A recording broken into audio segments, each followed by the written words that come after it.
Magandang araw po sa ating lahat. Ngayon, nais kong ibagi ang aking sariling pag-unawa tungkol sa habag o compassion. Kung paano ito na ipapakita sa pangangalaga sa kapaligiran at sa ating kapwa at kung bakit mahalaga ang komunal na pagpapasya o communal discernment sa paggawa ng Philippine University o PU ng buong mundo na mas mahabagin. Para sa akin, ang habag ay hindi lamang simpleng awa sa isang taong nahihirapan. Ang habag ay ang kakayahang ilagay ang ating sarili sa kalagayan ng iba.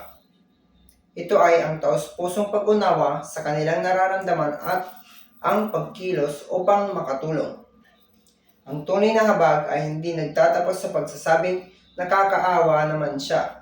Sa halip, nagtatanong kung maaari itong gawin upang makatulong. Ibig sabihin, ang habag ay may kasamang aksyon. Hindi sapat ang magandang lamang ang intensyon. Kailangan itong samahan ng konkretong gawa. Sa ating pang-araw-araw na buhay, marami tayong pagkakataong may pagita ang habag. Halimbawa, kapag may kaklase tayong nahihirapan sa pag-aaral, maaari natin siyang tulungan sa kanyang mga aralin.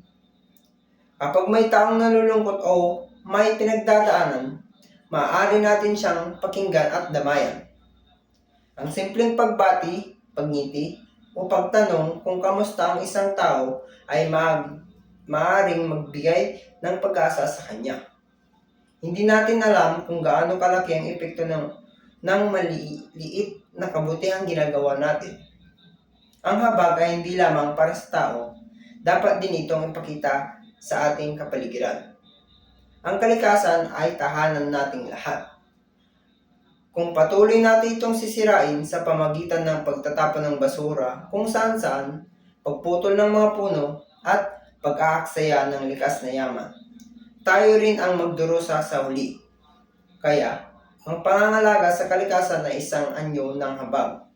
Kapag tayo ay naghiwa-hiwalay ng basura, nagre-recycle, nagtitipid ng tubig at kuryente, at nakikilahok sa mga clean-up drive o tree planting activities, pinapakita natin ang ating pagmamalasakit hindi lamang sa kalikasan kundi pati na rin sa mga susunod na henerasyon.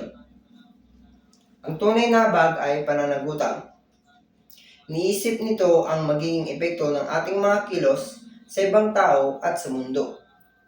Bilang mga estudyante, maaari maliit lamang ang ating magawa, ngunit kapag pinagsama-sama ang ating mabubuting gawain, malaki ang magiging pagbabago. Dito pumapasok ang kalagaan ng komunal na pagpapasya o communal discernment.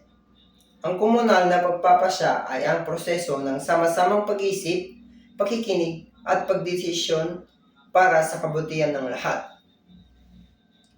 Hindi ito tungkol sa kagustuhan ng isang tao lamang, sa halip, isinaalang-alang nito ang iba't ibang pananaw upang makabuo ng desisyong, makatarungan at may malasakit sa buong komunidad. Sa loob ng PU, mahalaga ang komunal na pagpapasya dahil ang bawat estudyante, guro at kawani ay may mahalagang papel sa pagbuo ng isang ligtas, maayos at mapagmalasakit na pamayanan. Halimbawa, kung may problema sa paaralan tulad ng kalinisan, bullying, o kakulangan ng suporta sa mga estudyante, mas mabuting pag-usapan nito ng sama-sama kaysa hayaang lumala. Sa pamamagitan ng bukas na komunikasyon, paggalang sa opinyon ng bawat isa at pagtutulungan, mas madaling makahanap ng mga solusyong makabubuti sa lahat. Ang komunal na nagpapasya ay nagtuturo rin sa atin ng pagpapakumbaba. Hindi natin laging alam ang tamang sagot. Minsan, kailangan nating makinig sa karanasan at pananaw ng ibang upang makagawa ng mas mabuting desisyon. Kapag marunong tayong makinig at rumespeto sa isa't isa, mas nagiging mahabagin ang ating komunidad.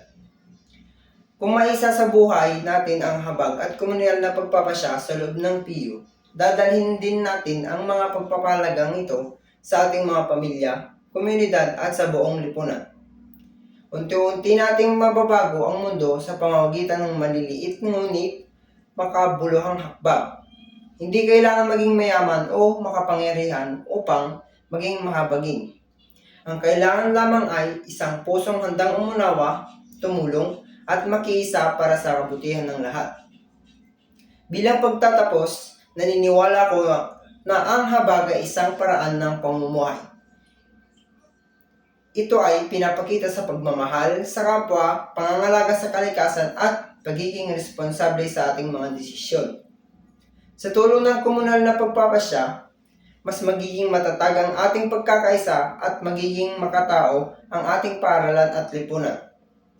Kung bawat isa sa atin ay pipiling maging mahabagin araw-araw, magiging mas mapayapa, mas makatarungan at mas magandang lugar ang PIO at ang buong mundo. Maraming salamat po at magandang araw sa ating lahat.